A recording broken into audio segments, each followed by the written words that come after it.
Hello dear student, তো welcome to model study point. Model study পয়েন্টে তোমাদের আবারও স্বাগত।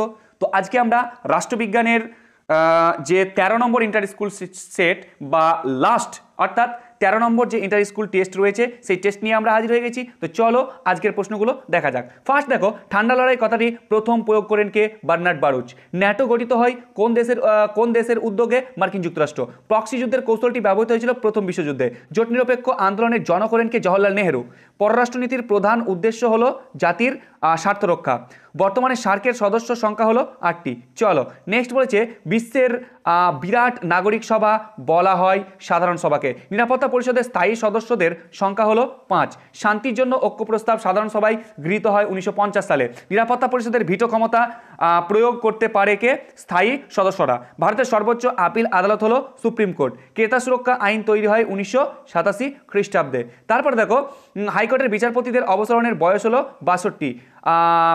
নেক্সট বলেছে, ভারতের যুক্তরাষ্ট্রীয় আদালত হলো সুপ্রিম কোর্ট। পশ্চিমবঙ্গের প্রথম লোক আদালত গঠিত হয় 1987 খ্রিস্টাব্দে।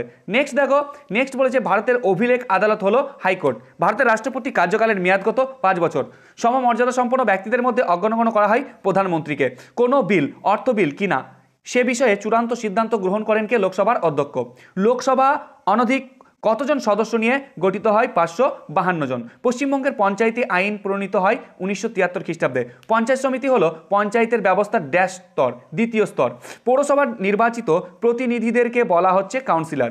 কলকাতা মিউনিসিপ্যাল কর্পোরেশনের প্রধান হলেন কে? মেয়র। তো এই ছিল আমাদের এমসিকিউ। চলো এবার আমরা এসিকিউগুলো এক একে সলভ করে নিই। ফার্স্ট কোশ্চেন দেখো, কিউবার সংকট কবে দেখা দেয়? তো 1962 সালে অক্টোবর মাসে দেখা দেয়। এটি ছিল সোভিয়েত ইউনিয়ন, যুক্তরাষ্ট্র এবং কিউবার মধ্যে একটি তীব্র রাজনৈতিক সামরিক উত্তেজনা। তো কবে হয়েছিল? 1962 অক্টোবর মাসে। নেক্সট কোশ্চেন দেখো, নেক্সট কি বলেছে? নেক্সট বলেছে এনপিটি।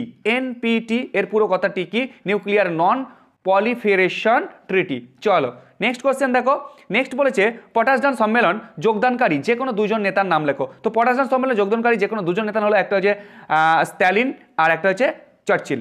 ওকে, জোসেফ স্ট্যালিন এবং চার্চিল। নেক্সট দেখো, নেক্সট বলেছে, ওয়ারস চুক্তি কবে স্বাক্ষরিত হয়? 1955 সালে 14 মে। নেক্সট দেখো, নেক্সট কোশ্চেন কি আছে? পঞ্চশীল নীতি কবে কাদের মধ্যে স্বাক্ষরিত হয়? তো 1954 সালে ভারত ও চীনের মধ্যে স্বাক্ষরিত হয়। নেক্সট কোয়েশ্চেন দেখো, নেক্সট বলেছে সিমলা চুক্তি। সিমলা চুক্তি কত খ্রিস্টাব্দে সম্পাদিত হয়েছিল? তো মনে রাখবে যে সিমলা চুক্তি 1972 সালে 2 জুলাই ভারতের সিমলা শহরে স্বাক্ষরিত হয়। এটি ভারত ও পাকিস্তানের মধ্যে একটি ঐতিহাসিক চুক্তি, যা 1971 সালে বাংলাদেশের মুক্তিযুদ্ধ এবং ভারত পাকিস্তান যুদ্ধ, পাকিস্তানের পরাজয়ের পর উভয় দেশের মধ্যে শান্তি প্রতিষ্ঠার উদ্দেশ্য করা হয়। চলো নেক্সট কোশ্চেন কি বলেছে? নেক্সট বলেছে, সার্কের নবীনতম রাষ্ট্রের নাম কি? আফগানিস্তান। চলো নেক্সট কি আছে? নেক্সট বলেছে জোট নিরপেক্ষ আন্দোলন। জোট নিরপেক্ষ আন্দোলনের প্রথম শীর্ষ সম্মেলন কোথায় অনুষ্ঠিত হয়েছিল? 1961 খ্রিস্টাব্দে। কোথায়? যুগোস্লোভিয়ার বেলগ্রেড শহরে অনুষ্ঠিত হয়েছিল। নেক্সট কোয়েশ্চেন দেখো, সম্মিলিত জাতিপুঞ্জের পূর্ববর্তী সংস্থাটির নাম কি? তো সম্মিলিত জাতিপুঞ্জের পূর্ববর্তী সংস্থাটির নাম ছিল জাতিসংঘ বা লিগ অফ নেশন। নেক্সট দেখো, নেক্সট কোয়েশ্চেন কি বলেছে? নেক্সট বলেছে যে সম্মিলিত জাতিপুঞ্জের কত খ্রিস্টাব্দে সম্মিলিত জাতিপুঞ্জ প্রতিষ্ঠিত হয়? তো 1945 খ্রিস্টাব্দে 24 অক্টোবর জাতিপুঞ্জ প্রতিষ্ঠিত হয়।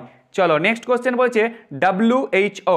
WHO এর পুরো নাম কি? ওয়ার্ল্ড হেলথ অর্গানাইজেশন, বিশ্ব স্বাস্থ্য সংস্থা। নেক্সট দেখো, নেক্সট বলেছে ইউনেস্কো। ইউনেস্কোর সদর দপ্তর কোথায় অবস্থিত? তো মনে রাখবে ইউনেস্কোর সদর দপ্তর প্যারিস, ফ্রান্সে অবস্থিত। নেক্সট কোয়েশ্চেন দেখো, নেক্সট বলেছে আন্তর্জাতিক বিচারালয়ের বিচারপতিদের সাধারণ কার্যকালের মেয়াদ কত? তো মনে রাখবে ইন্টারন্যাশনাল কোর্ট অফ জাস্টিস বিচারপতিদের সাধারণ কার্যকালের মেয়াদ হচ্ছে 9 বছর। চলো নেক্সট কোয়েশ্চেন কি বলেছে?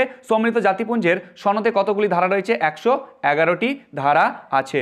নেক্সট বলেছে সম্মিলিত জাতিপুঞ্জের প্রথম মহাসচিব কে ছিলেন? তো টিকভে লি। চলো নেক্সট কি বলেছে? নেক্সট বলেছে সুপ্রিম কোর্টের বিচারপতিকে কে নিয়োগ করেন? তো সুপ্রিম কোর্টের বিচারপতি ভারতীয় সংবিধান অনুযায়ী ভারতের রাষ্ট্রপতি দ্বারা নিয়োজিত হন। চলো নেক্সট কি বলেছে?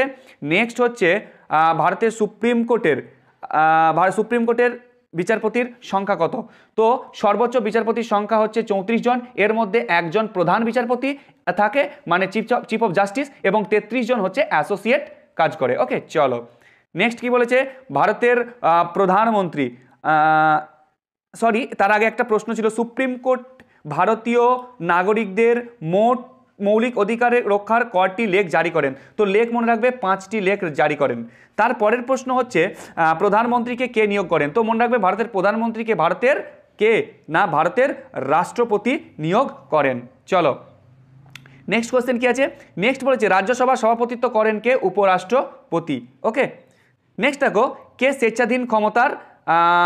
স্বেচ্ছাধীন ক্ষমতা ভোগ করেন? তো মনে রাখবে স্বেচ্ছাধীন ক্ষমতা ভোগ করেন রাজ্যপাল। ওকে, কি হবে? রাজ্যপাল কিন্তু আমাদের স্বেচ্ছাধীন ক্ষমতা ভোগ করেন। চলো নেক্সট কোয়েশ্চেন কি আছে, নেক্সট বলেছে কলকাতা কর্পোরেশনের ওয়ার্ড সংখ্যা কত?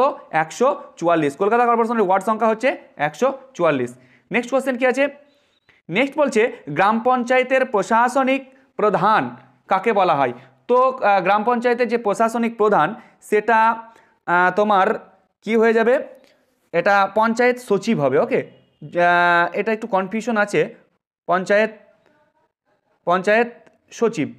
তো যদি এটা কারো জানা থাকে একটু আমাকে কমেন্টে বলবে, তবে এটা মনে হয় যেন পঞ্চায়েত, যত সম্ভব পঞ্চায়েত সচিব। ওকে, সচিব, পঞ্চায়েত সচিব। তো এটা যদি কারো জানা থাকে অবশ্যই তোমরা একটু কমেন্টে বলবে, তাহলে আমারও একটু জানা হয়ে যাবে। তবে এটা পঞ্চায়েত সচিব হওয়ার কথা। ওকে, চলো নেক্সট কোয়েশ্চেন দেখো, নেক্সট হচ্ছে জেলা পরিষদের সর্বোচ্চ পদটির নাম কি? তো জেলা পরিষদের সর্বোচ্চ পদটি হলো সভাধিপতি। তো এই ছিল আমাদের এমসিকিউ এবং এসিকিউ, অর্থাৎ ইন্টার স্কুল টেস্টের যে 13 নম্বর, রাষ্ট্রবিজ্ঞানের 13 নম্বর যে ইন্টার স্কুল টেস্ট, সেই টেস্ট আজকে আমরা সমাপ্ত করলাম। তো আজকের ভিডিও এই পর্যন্ত, দেখা হবে পরের ভিডিওতে।